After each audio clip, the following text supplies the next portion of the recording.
اشرح لي صدري ويسر لي أمري واحلل عقدة من لساني يفقهوا قولي. اللهم رب زدني علما، اللهم رب زدني علما، اللهم لا سهل إلا ما جعلته سهلا وأنت تجعل الحزن إذا شئت سهلا. تمام قسم کی تعریفات و تحمیدات اللہ رب العزت خالق ارض و سما کے لیے، جس رب تعالیٰ نے ہمیں پیدا کرنے کے بعد ہم پر بے شمار احسانات و انعامات فرمائے، ہماری رشد و رہنمائی کے لیے انبیاء علیہم السلام کو مبعوث فرمایا، آسمان سے ہماری ہدایت کے لیے کتابیں نازل فرمائی، انگن لا تعداد درود و سلام ہو امام الانبیاء سید الاولین والآخرین جناب محمد عربی صلی اللہ علیہ وآلہ وسلم کی ذات بابرکات پر، جنہیں اللہ رب العالمین نے اس کائنات کے اندر رحمت للعالمین بنا کر مبعوث فرمایا. مختصر حمد و ثنا کے بعد آج کے خطبہ جمعۃ المبارک کے اندر سابقہ عنوان کو چلاتے ہوئے کہ قوم بنی اسرائیل اللہ سبحانہ و تعالیٰ کی مقبوض ترین، ناپسندیدہ ترین قوم ہونے کی بنا پر نبی کریم صلی اللہ علیہ وآلہ وسلم نے ہمیں ان کی کئی امور کے اندر مخالفت کرنے کا حکم دیا ہے. ان میں سے چند باتیں آپ احباب کے سامنے گوش گزار کی تھی. اللہ تعالیٰ سے دعا ہے کہ رب تعالیٰ کتاب و سنت کی روشنی میں اس قوم کی خصائص، اس قوم کی عادتیں سمجھ کر ان سے بچنے کی توفیق عطا فرمائے. ایک دفعہ نبی کریم صلی اللہ علیہ وآلہ وسلم کی مجلس کے اندر آپ کی ازواج میں سے دو بیویاں ام حبیبہ رضی اللہ تعالیٰ عنہا اور ام سلمہ رضی اللہ تعالیٰ عنہا، انہوں نے نبی کریم صلی اللہ علیہ وآلہ وسلم کے سامنے حبشہ کے اندر قوم بنی اسرائیل کے گرجا گھروں، عبادت خانوں کا تذکرہ کیا. جب کفار مکہ کے ظلم و ستم سے بچنے کے لیے نبی کریم صلی اللہ علیہ وآلہ وسلم نے حبشہ کی طرف ہجرت کرنے کا حکم دیا تھا، تو ان ہجرت کرنے والوں میں ہماری یہ دو مائیں بھی تھیں، ام حبیبہ رضی اللہ تعالی عنہا اور ام سلمہ رضی اللہ تعالی عنہا. نبی کریم صلی اللہ علیہ وآلہ وسلم کی مجلس میں ذکر کرتی ہیں اللہ کے پیغمبر، جب ہمارا حبشہ کے اندر جانا ہوا، وہاں جو ان کے عبادت خانے ہیں، معبد خانے ہیں، گرجا گھر ہیں،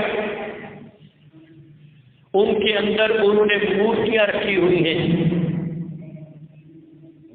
عبادت گھروں کے اندر دیواروں پر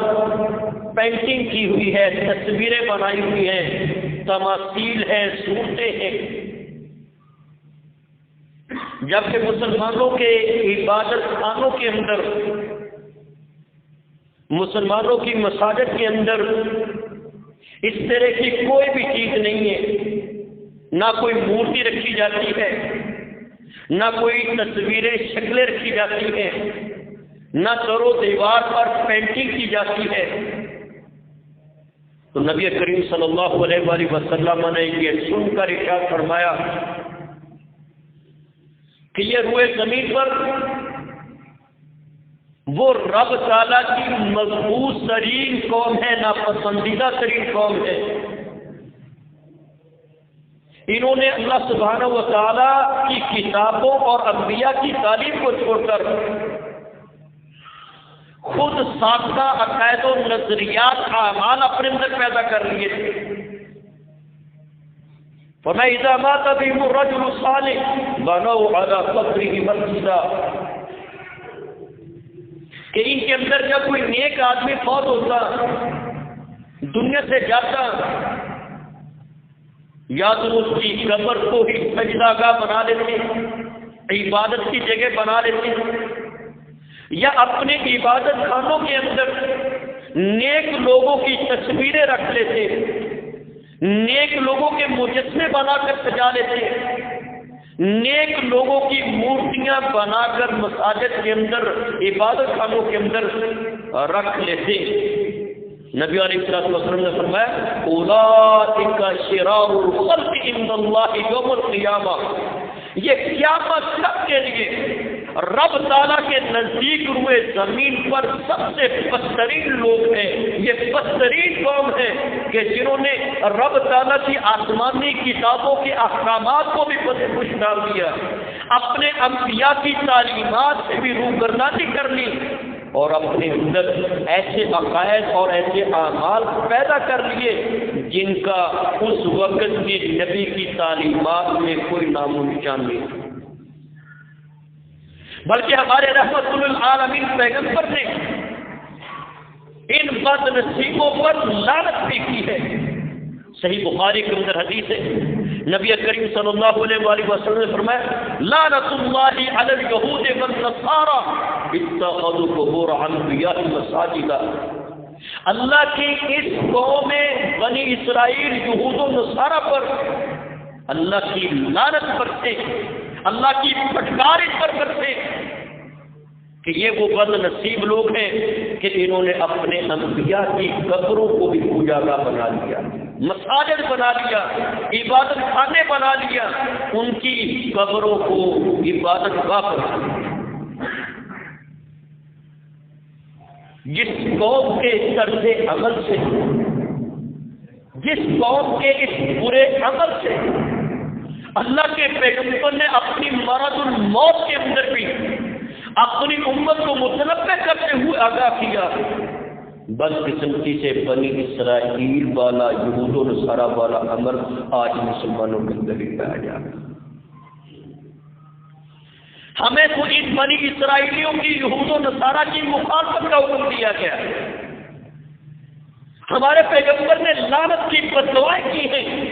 لعنت اللہ علی الیہود والنصارى اتخذوا قبور انبیاء مساجد، یا نیک لوگوں کی قبروں کو سجدہ گاہ بنانے سے اللہ کے پیغمبر نے لعنت فرمائی۔ آج ہم نے اپنے پیغمبر کی تعلیمات کو فالو کرنے کی بجائے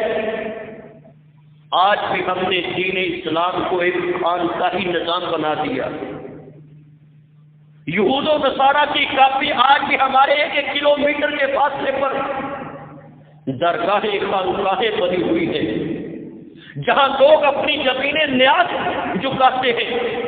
اگر یقین نہیں آتا تو یہاں چکر شاہ چلے جائیں، جمعرات والے دن پتہ نہیں کتنے مرد عورت سجدہ ریز ہوتے ہیں اور وہاں جا کر عبادت کرتے ہیں اور قبر والے سے مانگتے ہیں۔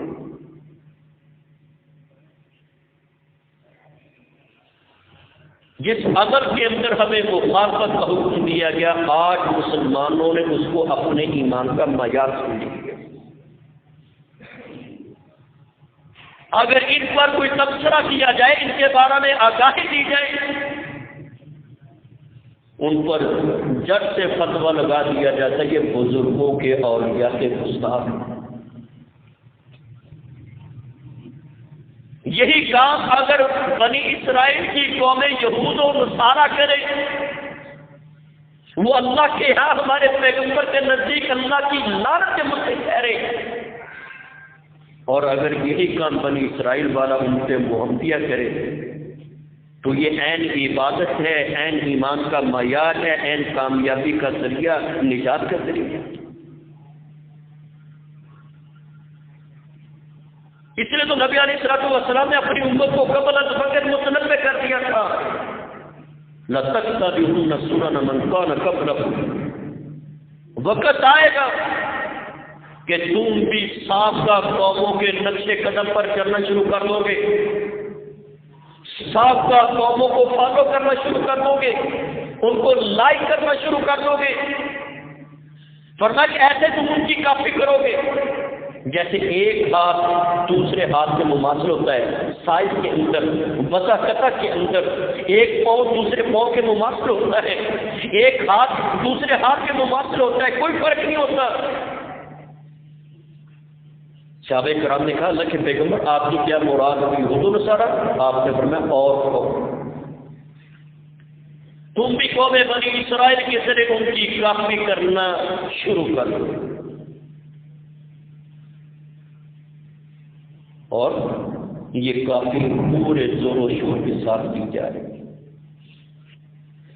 جو ہمارا حقیقی خالق ہے، جو ہمارا حقیقی اور رازق ہے، ہمیں پیدا کرنے والا ہے، ان سے ہمارا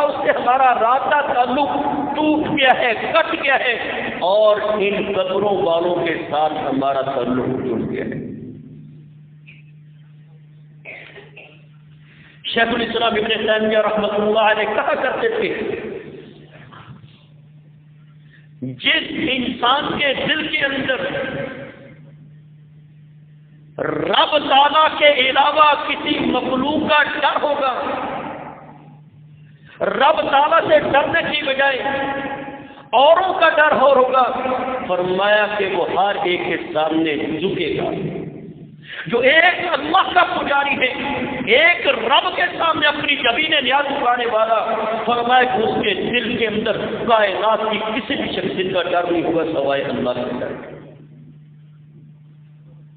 اللہ کے ساتھ اس کا ایمان، یقین، توکل کامل ہونے کی وجہ سے وہ کائنات کی ہر چیز سے ٹکرانے کا اپنے اندر جذبہ رکھے گا، وہ کائنات کی ہر بڑی سے بڑی طاقت کو للکارنے کی، چیلنج کرنے کی اپنے اندر ہمت رکھے گا، اور جو غیر اللہ کے سامنے اپنی زمین نیاز دیکھنے والا ہے اس کے اندر یہ جرأت نہیں، اس کے اندر ایمان کے فقدان کی وجہ سے اس کے اندر یہ جذبہ نہیں ہوتا، وہ ایک ایک چیز سے ڈرتا ہے، ایک ایک چیز سے، ایک ایک انسان سے ڈرتا ہے، شجر سے ڈرتا ہے، حجر سے ڈرتا ہے، اور انسانوں سے ڈرتا ہے۔ اور یہی حال صورتحال مسلمانوں کی بنی۔ وَأَهْلُ التَّقْوَىٰ وَأَهْلُ الْمَغْفِرَةِ، اللہ کی ذات اس لائق تھی کہ اسی سے ڈرا جائے، اور اللہ کی ذات اس لائق ہے کہ اس سے اپنے گناہوں کی معافی مانگی ہے۔ تو نبی کریم صلی اللہ علیہ وسلم نے یہود و نصارہ قوم بنی اسرائیل جس نے اللہ تعالیٰ کے احکام کی دھجیاں اڑائی، انبیاء کی تعلیمات کو پس پش ڈالنے پر اکتفا نہیں کیا، انبیاء کی انتہا درجے کی انسٹ کی، اور یہاں تک کہ کئی انبیاء کے قتل سے انہوں نے بد نصیبوں نے اپنے ہاتھوں کو رنگین کیا ہے۔ مسلمانوں کے خون کی کیا قدر و قیمت، انہوں نے تو انبیاء علیہ السلام جو رب تعالیٰ نے ان کی طرف بھیجے تھے ان کو بھی نہیں بخشا۔ زمین میں فساد فی الارض کی مردگی قوم، دنیا کے اندر سب سے زیادہ شرابی اور خبیث قوم، اس کے عمل سے اللہ کے پیغمبر نے ہمیں ڈرایا، اور آج ہم اسی قوم کے عمل کو فالو کر رہے ہیں۔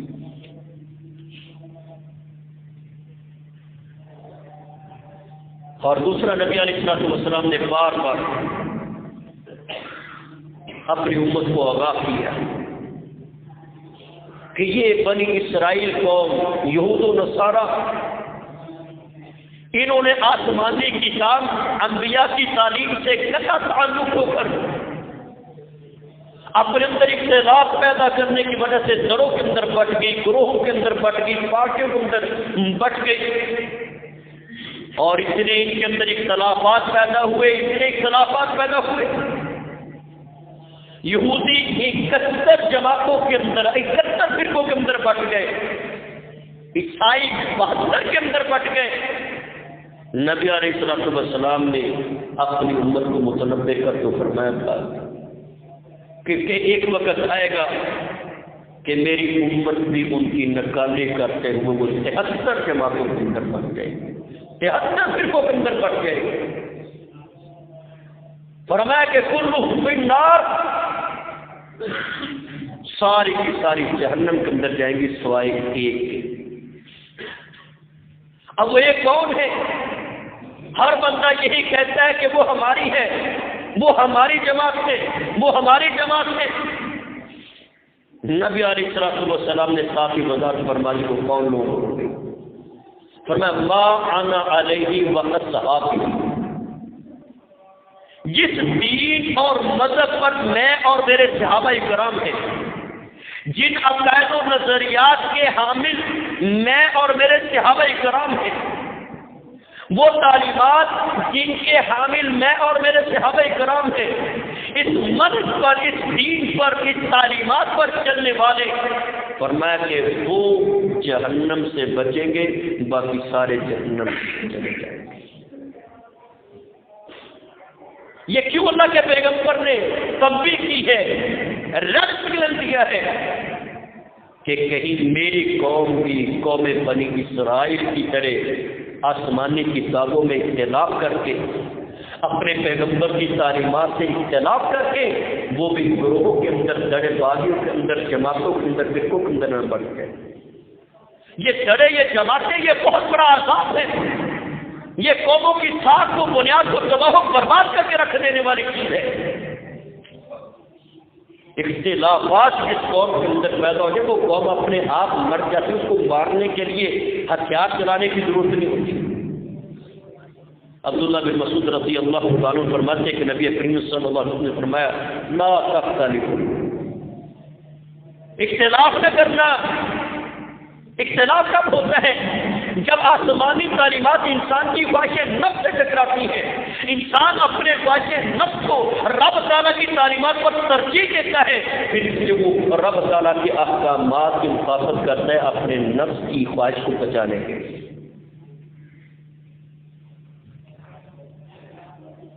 یہ سب سے بڑی آزمائش ہے جو میرے اور آپ کے جسم کے اندر یہ سینہ جو رکھا لگایا ہوا خواہش نفس جو ہے، انسان اپنی خواہش، اپنی تمنا اور ان کے خلاف جب کوئی تعلیم آتی ہے، سب سے پہلا کئی تو اتنے دلیر ہوتے ہیں تو سرے سے وہ تعلیم کا انکار کر دیتے ہیں، یہ کوئی ہے ہی نہیں۔ اگر کوئی مانتا ہے پھر وہ تعویلات کرے گا، اس کا یہ مطلب نہیں، یہ مطلب ہے۔ کتاب و سنت کی تعلیم کا وہی معنی مفہوم لیا جائے گا جو اللہ کے پیغمبر نے بیان کر دیا، برسر عام صحابہ نے آگے لوگوں تک پہنچا دیا۔ جب یہ مفہوم ہوگا ہمارے پاس، یہ تعلیمات ہوگی، اختلافات ختم ہو جائیں گے۔ فرمایا کہ اختلاف نہ کرو، اسی اختلاف نے تم سے پہلی قوموں کو تباہ و برباد کر دیا، اس کو نابود کر کے رکھ دیا۔ اور آج دیکھ لیں، اسی قوم بنی اسرائیل یہود و نصارہ نے امت محمدیہ جو ون یونٹ تھی، ایک جان تھی، ایک جسم تھا، ایک وجود تھا، امت محمدیہ کو ٹکڑیوں کے اندر بانٹ کر رکھ دیا، جغرافیائی اعتبار سے تقسیم کر دیا، قومی لسانی زبان کے بنیاد پر امت کو تقسیم کر کے رکھ دیا۔ یہ ہمارا ملک ہے، یہ ان کا ملک ہے، ہم ایک الگ قوم ہے، وہ ایک الگ قوم ہے، ہمارے مفادات اور ہیں، ان کے مفادات اور ہیں۔ جغرافیائی اعتبار سے ہمیں ٹکڑیوں کے اندر بانٹ کر ہمارے تشخص کے لیے یہ الگ الگ جھنڈے دے دیے، ہمیں الگ الگ پرچم دے دیے۔ پاکستانیوں کا پرچم یہ ہے، افغانیوں کا پرچم یہ ہے، ایرانیوں کا پرچم یہ ہے، ترکیہ کا پرچم یہ ہے، انڈونیشیا، بنگلہ دیش، ملائیشیا، ان کا پرچم یہ ہے۔ ہمیں ٹکڑیوں کے اندر بھی بانٹ دیا اور الگ الگ جھنڈے دے دیے، باؤنڈری لائنیں لگا دی کہ یہ اس سے آگے ہم نہیں جائیں گے، ادھر سے وہ نہیں آئیں گے، ان کو دشمن کاٹ دے، ان کو جلا کر رکھ دے، ان کو قتل و غارت میں نہیں کرتے، ہم اپنی علاقے سے ادھر سے مسئلے۔ سن 2017 کے اندر مرمہ کے اندر کیا کچھ نہیں ہوا، 24,000 مسلمانوں کو بڑی بے دردی سے قتل کیا گیا۔ پوری روئے زمین پر 50 سے زائد ممالک مسلم، کوئی ملک بھی ٹس سے مس نہیں ہوا۔ سوچو، فکر ہماری بدل دی گئی ہے،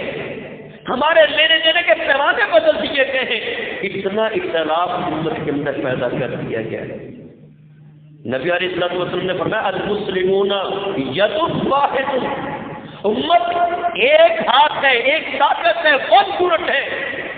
دین اسلام کے اندر امت کی تقسیم کا کوئی تصور نہیں ہے، نہ علاقائی اعتبار سے، جغرافیائی اعتبار سے، نہ قومی زبانوں، لسانی زبان کی بنا پر، قوموں کی بنا پر، مزاجوں کی بنا پر امت کے اندر تقسیم تفرقے کی کوئی گنجائش نہیں۔ اور یہی وجہ کہ عالم کفر ایک ایک کر کے مسلمانوں کو کاٹتا چلا آگے۔ مجھے اچھی طرح یاد ہے جب سال 2000 کے اندر امریکہ افغانستان پر حملہ آور ہونے لگا تھا، ہمارے پورے پاکستان کے اندر یہ لہر دوڑی تھی کہ اگر امریکہ یہاں آ گیا، ہم ساری قوم کی قوم امریکہ کا مقابلہ کرنے کے لیے افغانستان کے اندر جائیں گے۔ لیکن کیا ہوا؟ 20 سال تک لڑتا رہا، مسلمانوں کا خون بہاتا رہا اور ہم ٹس سے مس نہیں۔ وہ افغانستان کا معاملہ ہے، ہم پاکستانی ہیں۔ عراق کے اندر کیا کچھ نہیں کیا، سوریہ کے اندر کیا کچھ نہیں ہو رہا، شام کے اندر کیا کچھ نہیں ہو رہا، مسلمانوں کو قتل کیا جا رہا ہے۔ ہم کہتے ہیں وہ شام کا معاملہ ہے، وہ عراق کا معاملہ ہے، وہ افغانستان کا معاملہ ہے، ہم پاکستانی ہیں۔